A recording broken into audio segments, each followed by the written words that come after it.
Good morning everybody. My name is Mohammad Aftab Alam. Guys, आज हम बात करेंगे क्लास 8 हिस्ट्री, जो कि चैप्टर का नाम है फ्रॉम टेरेड टू टेरिटरी। जी हाँ गाइस, ये हमारा पार्ट 5 होने वाला है। ओके, जो कि यहाँ पे आपको शो कर रहा है। एंड गाइस, जो हमारा टॉपिक्स है, East India company comes east, है ना। अब ईस्ट दैट मीन्स की इंडिया, और ईस्ट इंडिया कंपनी जो कि कहाँ से आया था, ब्रिटिश से शुरुआत हुई थी। और जो कि हम पार्ट फोर्थ में पढ़ाई की थी, फोर्टिफिकेशन, उसके बाद जो कॉन्फ्लिक्ट रूलर वाले को जो दिक्कत हो रही थी, तो यही सब हमने चर्चा की थी।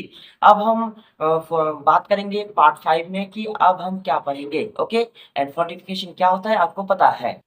तो फ्रेंड्स, यहाँ पे आपको जो पार्ट 5 दिख रहा है, जो टॉपिक्स है, East India company comes east. Okay, जो कि हम बात करेंगे East India company begins trade in Bengal. जी हाँ गाइस, यहाँ पे हम बात करेंगे सिर्फ बंगाल के बारे में। जो कि East India company begins trade in Bengal, that is कि बंगाल में ट्रेड किस तरह से किया जा रहा था। ओके, तो यहाँ पे जो हम जानते हैं, जो कि आपको स्टार पॉइंट यहाँ पे आपको शो कर रहा है, वो स्टार पॉइंट है, I know first English factory. I know first English factory at the period of time in 1651 on the banking of river Hooghly. अब मेरी बात ध्यान से सुनो। ये हम जानते हैं कि इंग्लिश फैक्ट्री बोले तो वो ब्रिटेन वाला, ब्रिटिश वाला, है ना, इंग्लिश फैक्ट्री। और जो समय था 1651, 1651 ईस्वी, जो कि बैंकिंग ऑफ रिवर हुगली, ये हुगली रिवर है जो कि बंगाल में है। ओके, रिवर हमारा हुगली है जो कि बंगाल में है। और 1651 में मतलब फर्स्ट इंग्लिश फैक्ट्री क्या शुरू हुआ। ओके, कहाँ पे, बंगाल में, ट्रेडिंग के मकसद से। ओके, एंड देन गाइस, यहाँ पे है कि what you mean by English factory.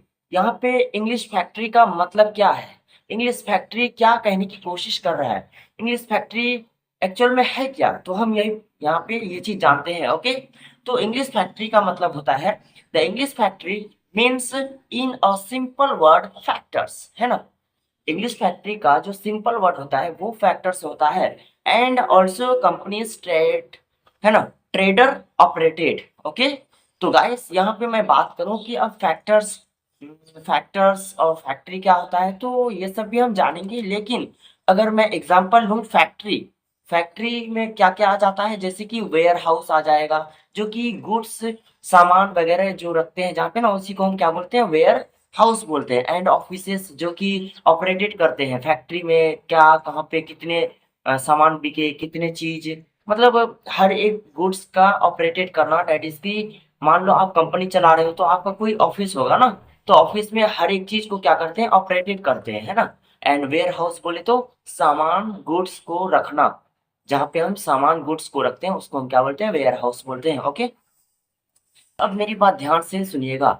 मैंने जो भी पढ़ा था कि what you mean by English factory, तो फैक्ट्री में हमने बात की थी ना, फैक्टर, फैक्टर भी बात की, और हमने बात की कंपनीज। तो एक बात बताइए कि फैक्टर्स क्या होता है सर, फैक्टर्स तो आपने बताया ही नहीं। तो फैक्टर्स का मतलब होता है क्या, जो ट्रेडर्स होते थे ना, जो ट्रेडर्स होते थे, दैट इज की व्यापार वाले लोग, है ना, तो कंपनी के अंदर उस ट्रेडर्स को फैक्टर्स कहा जाता था। दैट इज की, जो ट्रेडर्स होते थे ना, जो ट्रेडर्स होते थे कंपनी के अंदर, उस ट्रेडर्स को फैक्टर्स कहा जाता था। ओके, क्या आपको समझ आया फैक्टर्स। एंड गाइस, और फैक्टर्स जहां पे काम क्या करते थे, उस जगह को कंपनी कहा गया है। ओके, मतलब फैक्टर्स जहां पे काम क्या करते थे, उस जगह को कंपनी कहा गया था। उम्मीद करता हूं कि आपको फैक्टर्स और ये कंपनी का कॉन्सेप्ट क्लियर हो गया होगा। ओके, एंड देन गाइस, यहाँ पे बात आता है कि स्टार्ट पॉइंट जो आपको यहाँ पे शो कर रहा है कि something idea at that time of the trades concept, that is कि कुछ आइडिया आया, है ना, कुछ आइडिया आया ट्रेड के मकसद से, है ना। अब ट्रेड के मकसद से क्या आइडिया आया, किसको, ब्रिटिश वाले को, है ना। तो आइडिया यही आया था कि एक्सपेंडिंग दी ट्रेड्स, है ना, एक्सपेंडिंग दी ट्रेड्स, एक्सपेंडिंग बोले तो यानी ट्रेड को बढ़ावा करना, ट्रेड को फैलाना, व्यापार को बढ़ाना, डेट इज की बढ़ाएगा तब तो मतलब बहुत ही ज्यादा उसको प्रॉफिट्स होगा, बेनिफिट्स होगा। तो यहाँ पे यही पे मतलब बोला जा रहा है। ओके, एंड देन गाइस, यहाँ पे और एक स्टार्ट पॉइंट है कि company agreed for merchant and traders और डीलर, है ना, come, but why, because settle for the nearest factory. That is की गाइस कंपनी एग्रीड तो हो गए थे, एग्री हो गए थे क्या करने के लिए, मर्चेंट एंड ट्रेडर्स के लिए।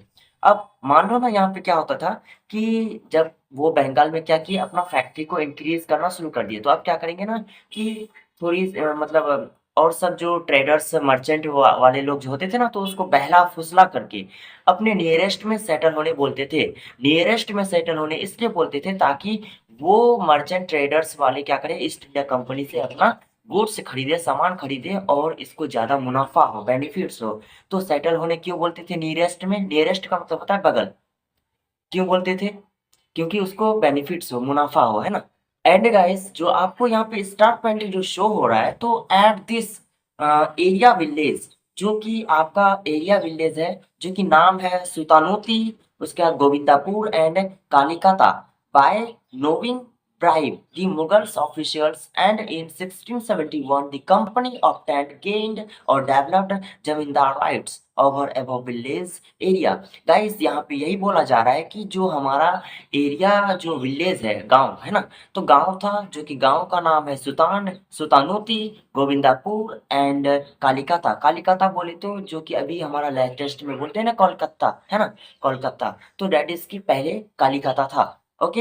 एंड कि हम जानते हैं कि ब्रीफ दी मुगल ऑफिशियल्स, तभी उस समय पे मुगल एम्पायर का राज हुआ करते थे। ओके।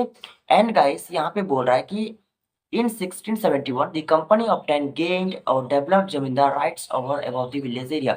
जो ये तीन जो आपको विलेज देख रहे हैं ना, सुतानुती, गोविंदापुर एंड कालिकाता, ये तीनों से जमींदार राइट्स ले लिए थे। डेट इज की मतलब ये तीनों विलेज से जमींदार राइट्स ले लिए थे। अब जमींदार राइट्स क्या होता है, हम उस चीज को जानने की कोशिश करते हैं।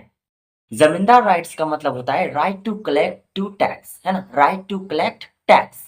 डेट इज की टैक्स असूलना, है ना, टैक्स असूलना, जमींदार राइट्स, डेट इज की जमीन वाले लोग, है ना, जिनमें सॉरी जमींदार बोले तो मतलब जमीन वाले लोग, और इसका मतलब होता है राइट टू कलेक्ट टैक्स। और ये कहाँ पे हो रहे हैं ये सब कहानी, जमींदार राइट्स बंगाल वाले, है ना, जमींदार राइट्स की बात कर रहा हूँ, तो डेट इज की बंगाल में जो जमींदार राइट्स वाले लोग थे, ये तीन विलेज, है ना, सुतानुती, गोविंदापुर एंड कालिकाता, तो डेट इज की ये तीनों से राइट टू कलेक्ट टैक्स ले रहे थे। कौन? ब्रिटिश वाले, ईस्ट इंडिया कंपनी वाले। ओके। और ये कहाँ पे हो रही थी? बंगाल में हो रही थी, है ना। उसके बाद है कि company agreed, Mughals empire king जो कि औरंगजेब था, फरमान कॉन्सेप्ट वाज एस्टेब्लिश्ड। सुनो, अब ईस्ट इंडिया कंपनी वाले लोग जो थे, डेट इज की ब्रिटिश वाले, डेट इज की वो कंपनी क्या किए कि औरंगजेब जो थे ना, जो कि मुगल का जो शासन चलते थे तभी, तो औरंगजेब को बहला फुसला करके एक कॉन्सेप्ट लेके आ गया, फरमान, है ना। क्या लेके आ गया? फरमान। अब ये फरमान क्या होता है मैं बता रहा हूँ। फरमान, बट फरमान concept issues, but why? That is की गाइस यहाँ पे बोल रहा हूँ कि फरमान कॉन्सेप्ट में कुछ प्रॉब्लम थी, इश्यूज थी। अब क्या दिक्कतें थी, क्या मुसीबतें थी फरमान इश्यूज में, हम वो चीज को जानने की कोशिश करेंगे। ओके। तो व्हाट इज फरमान? आपसे कोई पूछ सकता है ना कि फरमान क्या है सर, है ना, फरमान क्या है? तो फरमान का मतलब होता है कि orders the granting companies right to trade duty free. फरमान का मतलब होता है कि right to trade duty free, that is की आप ड्यूटी फ्री करो, डेट इज कि आप व्यापार करो और कोई भी आपको टैक्स नहीं देने की जरूरत है। ये कौन बोल दिया? औरंगजेब बोल दिया, है ना। फरमान लेके आ गया, कौन लेके आया था? औरंगजेब। ओके। एंड की फरमान मीन्स होता है रॉयल ऑर्डर्स, फरमान का मतलब होता है रॉयल ऑर्डर्स। एंड गाइस की फरमान मीन्स के बात करूं तो नो टैक्स, है ना, no charges, no GST, that is की फरमान। ओके। अब फरमान औरंगजेब लेके आ गए। अब फरमान ऐसे नहीं लेके आ गए, डेट इज की ईस्ट इंडिया कंपनी वाले लोग आए औरंगजेब के पास, उसको बहला फुसला करके बोला, औरंगजेब सर आप मुझसे अभी जीएसटी काट रहे हो, टैक्स काट रहे हो, तो डेट इज की तो मैं तो अभी नया हूँ, अभी मुझे खड़ा होने में समय लगेगा, तो आप अभी इतना काट लोगे तो मैं फिर कैसे आगे बढ़ूंगा? तो डेट इज की बहला फुसला करके ये सब क्या कर दिया औरंगजेब से, मतलब फरमान लेके आ गया। अब दैट इज की ब्रिटिश वाले ईस्ट इंडिया कंपनी ने औरंगजेब को बाला फुसला करके, है ना, कहा कि सर अभी तो मैं नया हूँ, अभी खड़ा होने में समय लगेगा, तो मैं अभी जीएसटी क्या दूं, क्या टैक्स दूं आप लोग को? तो दैट इज की औरंगजेब को कहा कि अभी हमें राइट टू ट्रेड फ्रीडम करने दीजिए, है ना, right to trade free duty कर दीजिए हमारा। तो इसलिए औरंगजेब क्या किया, एक कॉन्सेप्ट लेके आ गया, फरमान। अब फरमान क्या था कि no tax, no GST, no charges, that is क्या, फ्री हो, फ्री व्यापार करो, कोई टैक्स, कोई भी चीज़ आपको देने की ज़रूरत नहीं है। तो क्या यहाँ पे औरंगज़ेब तो लेके आ गया फरमान, है ना? दैट इज़ कि औरंगज़ेब ने तो अपना ईमानदारी दिखाई, लेकिन क्या ये ईस्ट इंडिया कंपनी वाले दैट इज़ कि ब्रिटिश वाले क्या इसे गलत साबित करेंगे? क्या इसका गलत फ़ायदा उठाएँगे फरमान का? अब उठाते हैं या नहीं उठाते हैं तो हम पार्ट 6 में बात करेंगे, ओके? ये बहुत सारा क्वेश्चन है हमारे पास, क्या फरमान का गलत इस्तेमाल करता है East India company that is कि ब्रिटिश वाले या नहीं करता है? तो हम पार्ट 6 में जानने की कोशिश करेंगे, ओके?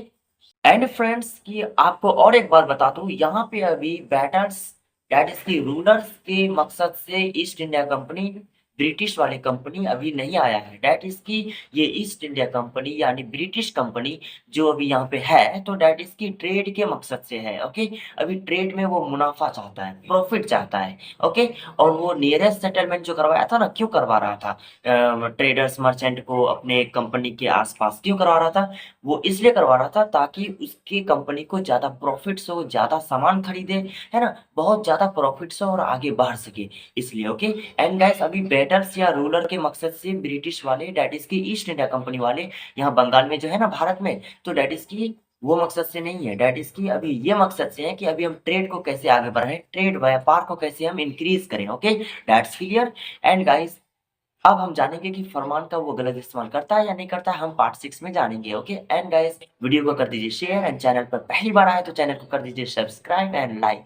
तब तक के लिए गाइस थैंक यू।